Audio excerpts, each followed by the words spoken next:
So, hey everybody, I'm Jiří, and I'm here to talk to you about best practices in C++. First, and this is really important, and this is some disclaimer on context, because everybody's project is different, everybody's situation is different. Somebody of you are writing library code, somebody of you are writing more business logic code, somebody of you are in embedded, somebody of you are writing backends with big databases, and everybody's experiences are a little bit different. So this is really important because context matters in this. About me, I am a gun for hire, I'm a consultant, I do basically everything. I do mainly Linux-based embedded devices. I work usually with senior people, so I'm not used to work with juniors that much. And it's slightly important as well. I am working on long-living projects, so not something that is written in a couple of months and then released. Something that lives like 10 years and it's supported, needs to live, needs to be updated, and needs to work. Small teams, small projects, couple of 100,000 lines of code, 2 million is the maximum basically. So this is my context. Your context might be different. Your needs might be different. Motivation. Everything that we look on is usually broken. Yeah? This is sadly a fact because code is written usually by monkeys. They don't really know what they are doing. Often we don't know what we are doing because we are doing something for the first time. And this is just the fact. Everybody of you knows that you write something and then after 2 years you would do completely different things. This is, I hope, experience of basically everybody, because if you are not in this, if this is not your experience, you are not growing. So usually improving. And yeah, let's try to make the world a little bit of place at least for us, because usually you will end up maintaining code you have written. So if you do good job for the first time, you will have it easier long term. Because I always think that, I will be in a different place in 5 years, and sometimes I'm not. And I need to deal with my mistakes from the previous time, and I don't like it. You know the time when you run git blame and your name jumps out. What was I thinking? So first, a warm-up. What is wrong here? Read. It compiles. It's a working code, but there are some problems. Shout. New. Oh, of course. But Memory leak. Yeah, memory leak. What version of C++ are we on? C++ 98. I don't know. It depends. That doesn't matter. So how would you fix this? Unique pointer. RAI. Yes, that's correct. No allocation. Exactly. RAI. Amazing. So this is the correct answer. And now you would pass my C++ interview, and you would be in like 3 from 10 people only pass this test. Yeah. So it's sad outside. People usually don't know what they are doing, and they are writing C++ code. These people would be better to write some Java, but they are writing C++, and then they would not notice what is wrong here. Yeah. So take your picture. I will need to change my test. So, of course, best thing, no allocation, on stack. Of course, there might be a problem here. What if this object is 5 megabytes? That will be a problem, right? So, in this case, unique pointer. You cannot put everything on stack. You might be on small embedded device that has a small stack. So, again, context matters. Not everything I say here is applicable to your context. So, RAI. The best code is closed curly braces because it can do so much for you if you are using RAI. Resource acquisition is initialization, otherwise known as scope-based resource management. Yeah. A lot of languages do not have that. Java does not have that. Python does not have that. I write a lot of Python code as well. And I'm always annoyed that I have to clean up after myself. I have to close files. I have to manage database. With C++, I just exit from the scope and everything cleans up after myself. Even if I throw exception, it will clean up. Python has with, but sometimes it's with your custom code, it's hard to support this, so it's not so easy. So use RAI, use constructors and destructors, clean after yourself. Don't come up with close functions that are closing files. No, don't do that. Just use destructor and use them well. Use standard containers because they already implement that. They clean up after yourself. It's amazing. And this is, like we were talking how to solve the problem that I have presented, and somebody yelled unique pointer. Unique pointers are great. I am happy that nobody told or yelled shared pointer. Because shared pointers, while they are also great, they basically mean I do not know what I'm doing.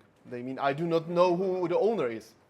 Of course, not in every case. There are cases where shared pointers are great, but a lot of people are using them just as a placeholder. I don't know.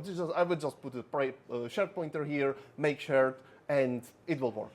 Of course, it will work, but it's wasteful. We are writing C++. If you would want to be wasteful, we will be writing Java or Python. This is the difference between us and the rest of the folk. Of course, Rust. Rust is also fine. I will get to that later. I will get to Rust later. Don't worry. First, on stack, in place variables. This is a perfect place. You have cache coherency. You don't have extra allocations. It's amazing. If you don't need, just place things on stack or in place variables in place members in classes. If you have to really, then use unique pointer. If you cannot place it on stack, if it is too big, use unique pointers or some other containers that will handle that. Unique pointer is this is still nice. It means I know who the owner is. I am handling the life cycle of that object well. Shared pointer, of course, has its usage, but don't. Ooh.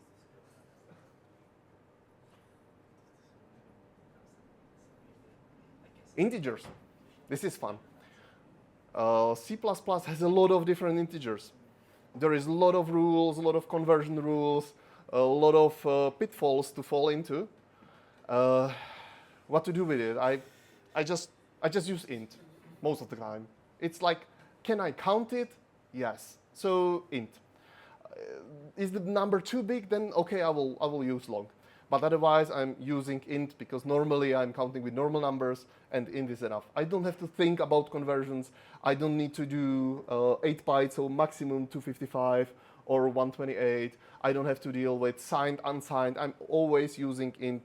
I do not have to think. And thinking is that's a problem because you you don't want to think about simple things as which integer should I use.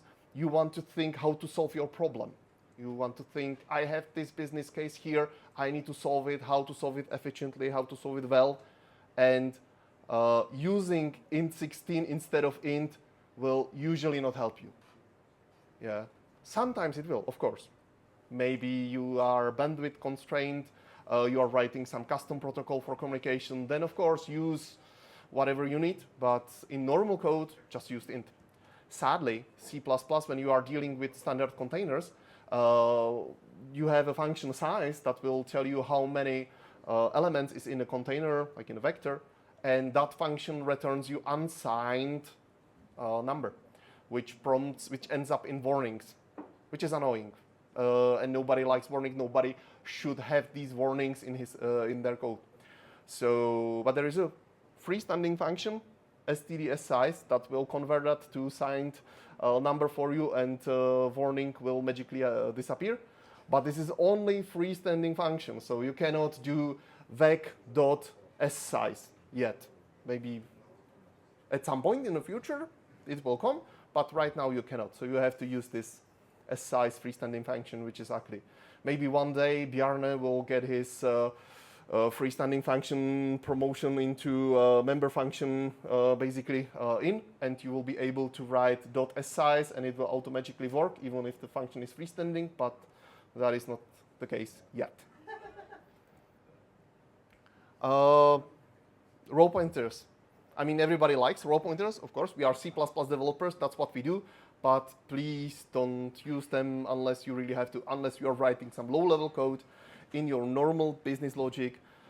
You don't really need pointers usually. Just use for, use containers, use indexes if you have to, but really try to use indexes, try to use containers and iterators. Yeah. Pointers are, of course, not that hard for us, but for everybody else. And if you are reading code with pointer arithmetics, it's quite easy to get wrong. And if you get it wrong, it is hard to debug sometimes if you're not using analyzers. And I was once I found the bug in a code that was there for 5 years, and it was on a parking machine, and it happened only once in a year on individual parking machine. And it was in a time if person would put a coin in there in exact second of a day, and it would trigger. And 5 people before me were trying to find this problem, and it was not fun. So yeah, don't do pointer arithmetics unless you have to. And if you are doing that, think about it. Functions. When you are writing functions, write them well. Try to write them without side effects. So everybody knows what the pure function is? No? Pure function is a function that will return same result for inputs without side effects every time. So if you call a function 10 times with same inputs, it will always return the same output.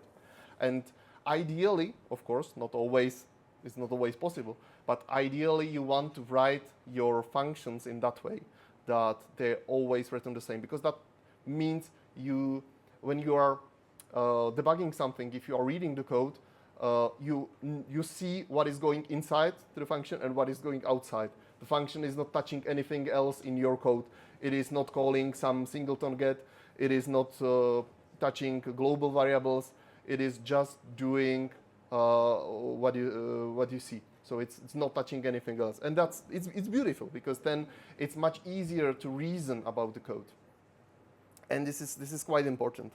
Of course, you don't have to, and of course, if you have member functions, methods in a class, then you are touching the class. That's of course, but don't try to avoid touching other classes, touching global variables, and yeah, it makes debugging harder if you are looking what the code is doing, because if the function is doing something hidden, it's hard to reason about unless you look into the function.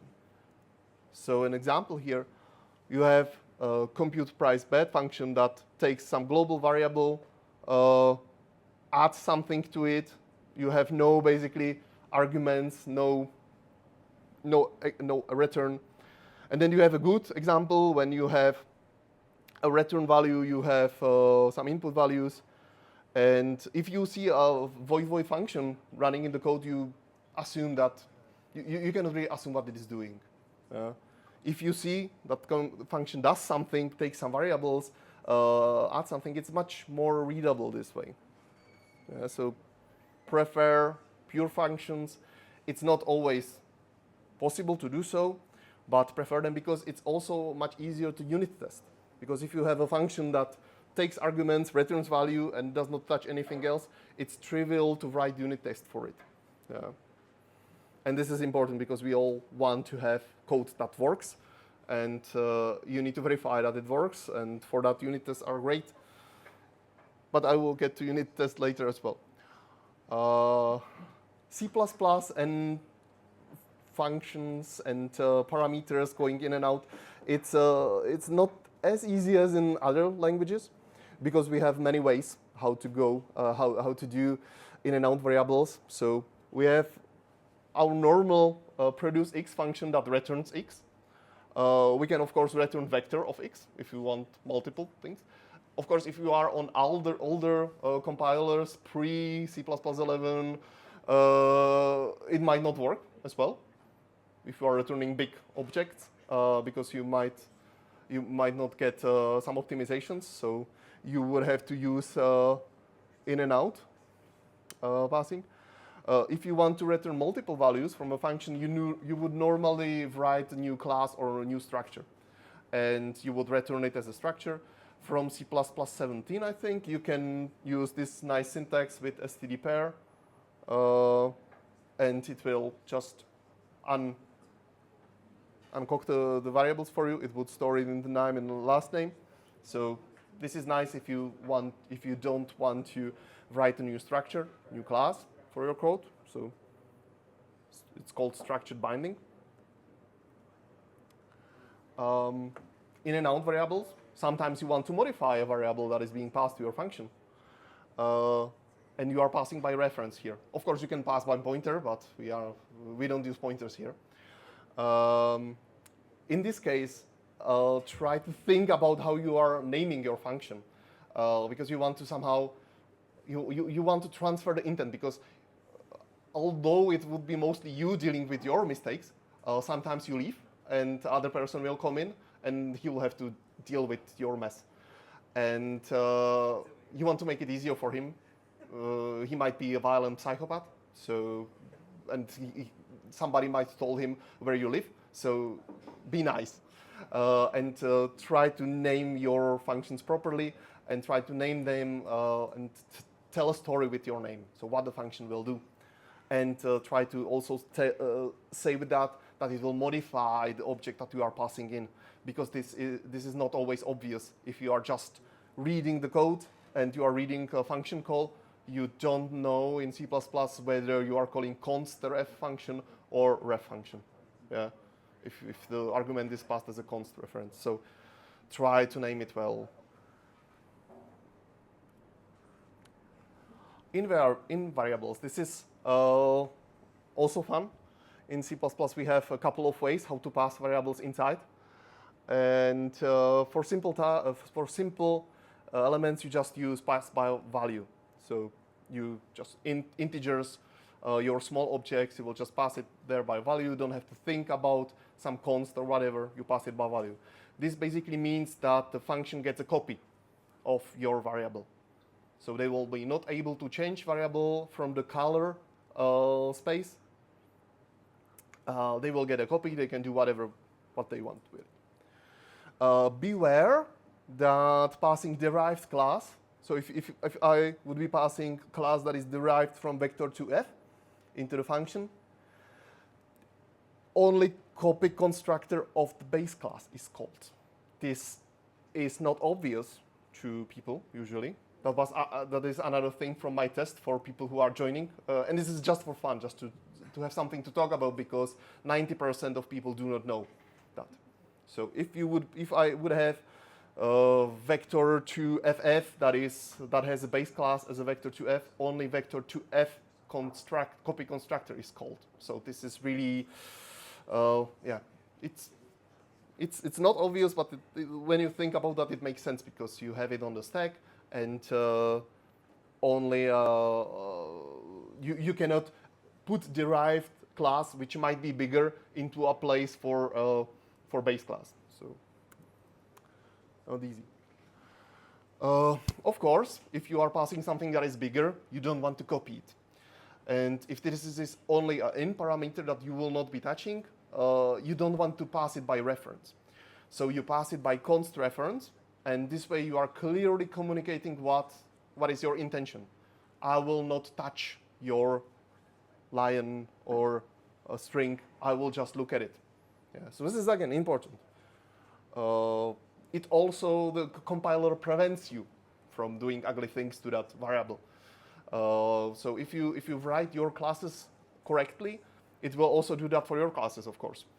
So use const. This is nice. There was a great talk last time about const correctness. It was, I don't know, 20 minutes, I think. It was quite long because const is not easy, but it's important and it helps you in the long term.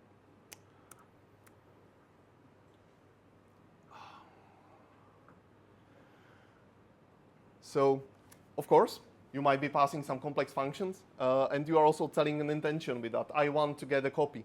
Yeah. So with unique pointer, I want to be owner of that. With vector, I want to get your vector of lions, and I want it. From the caller side, you can tell if this is just a pass-by value, you can tell what to do with it. So if I have a vector of lions, and if I call push vector vvv, copy is done here. So I will make a copy of my lions, give it to the function, but I am still keeping my lions. I'm not giving it to anyone, it's just copy constructor. So nothing, no lions were harmed in this. In the second, I am from the caller side, I'm saying, yeah, I am giving you my lions, take them. So you can say your intention from the caller side here. But there is, yeah, there is also a fourth way. Summary.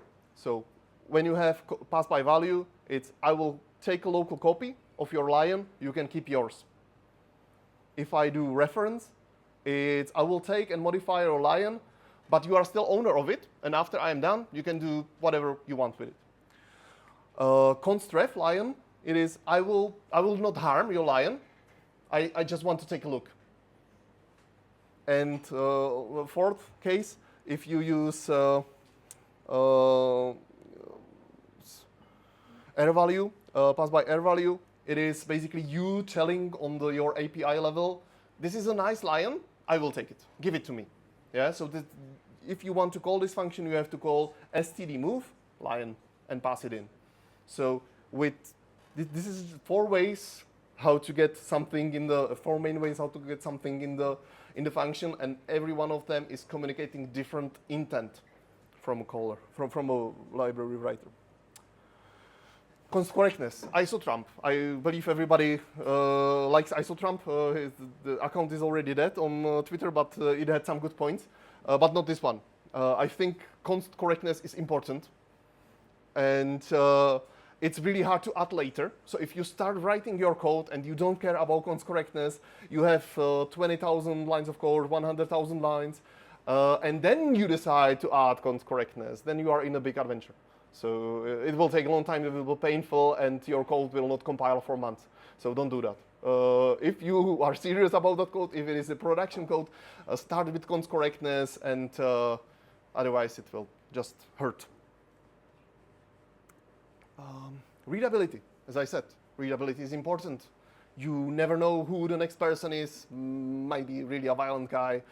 So optimize your code not only for the reader, but also not only for the writer, for yourself, but also for the next guys and for yourself, because you will not remember what you have done after 5 months of doing something else. So really think about readability.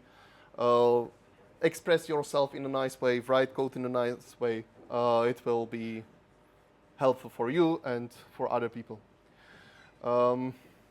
Object-oriented code and patterns. Who likes patterns here? Singleton, yay, facades, builders, and everything. It's yeah, I don't. They are useful. They are useful to know, but some people just are thinking about how I could use this pattern. This is a nice pattern I have learned, and this is a perfect opportunity. Don't. It's not something you are supposed to do. We are professionals. It's, of course, your home code. You are doing something in your home lab. Do whatever.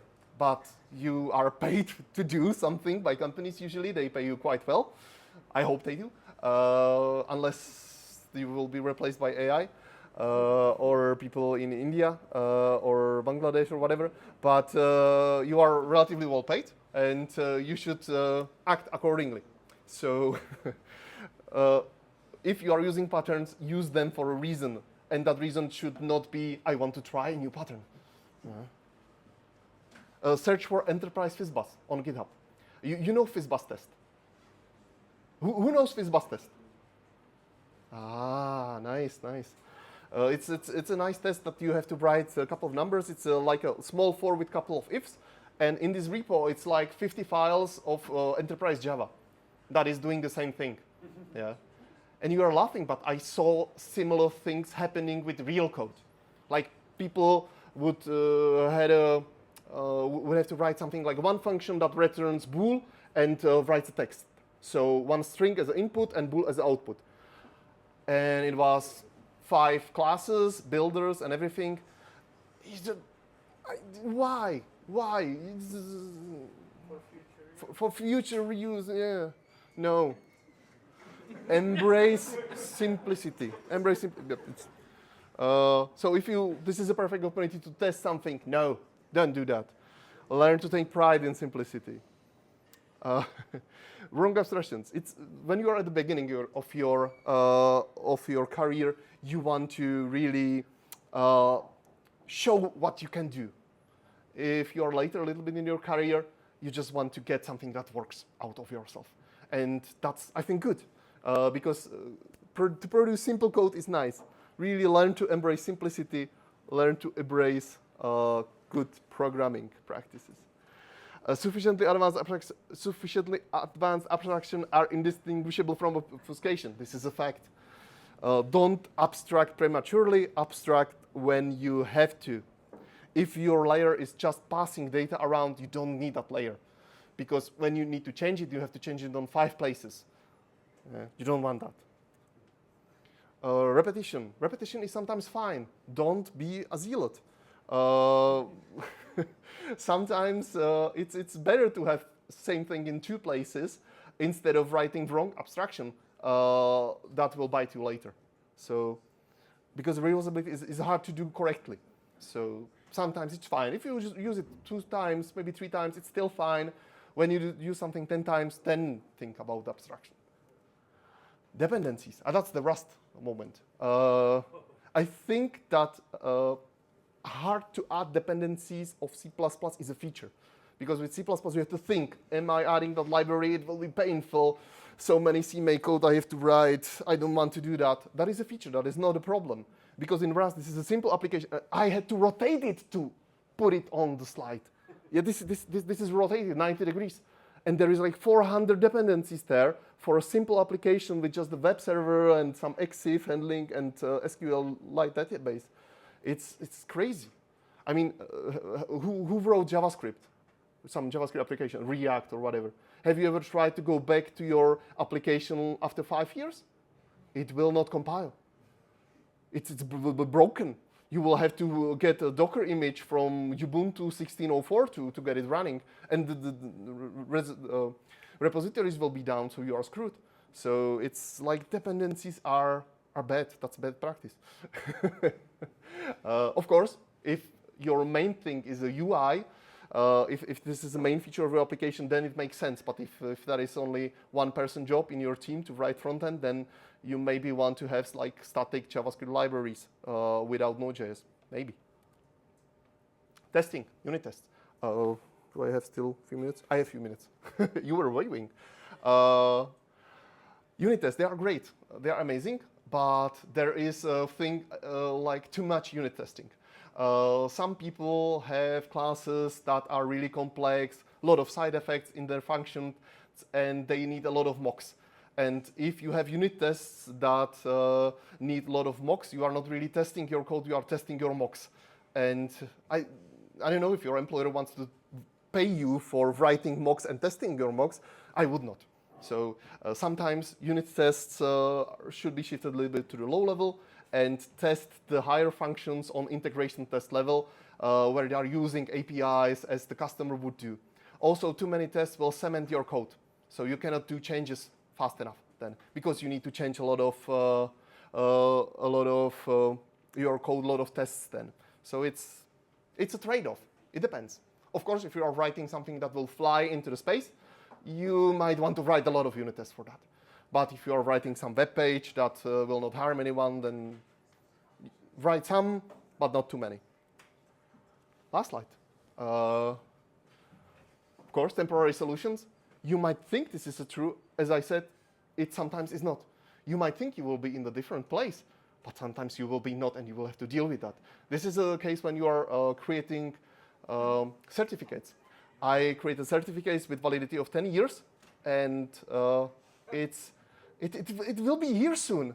I never thought I will be working on that project for so long, but I'm still working on that project, and it's coming closer and closer, and I will have to deal with the fact that I need new certificates. I have to distribute them to all devices, and it will be a lot of work. So I should have picked like 20 years. That would be fine. Or maybe it would think about date when you will be retired, or that, and make your certificates live longer. And that will be fine. It will be somebody else's problems.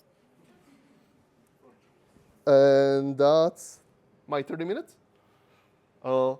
If I can, for 1 minute, I have next slide. And this is important. I have some extra slides, but I will go only for this one. You know Conway's law. Who knows Conway's law? Couple of people? Amazing. You think Conway's law is a bad thing? No, it's a good thing. You have to embrace it, because it will happen whatever you do. If you try to fight it, this is about that the organization structure will basically influence the architecture and the code. And if you are trying to fight it, and if you have a couple of teams and you want everybody to work horizontally on all of the components, it will be a mess. So, because people will not talk with each other from different teams, and it will be really a mess. So what you want to do is to design your architecture, to design your application based on the teams you have. This way, you can make APIs between the teams / components, and everything will work really well. If you split one component into 2 teams in different locations, it will be just painful, because the people will not talk with each other properly, and it will hurt. So, and you cannot do anything to prevent it. This is a fact. This is really a law. It's in the law book in all of the nations. So you cannot really do anything against it. So embrace it. You have to split your architecture based on your team structure. It's just a fact. So if you can, just if you don't do that, it will hurt you. And that's it from me. Then I think it's well on time. So if you have some quick questions, shoot them. If you want me to do a presentation in your company, talk with me here. I will do that. It's fun. And yeah, maybe next time.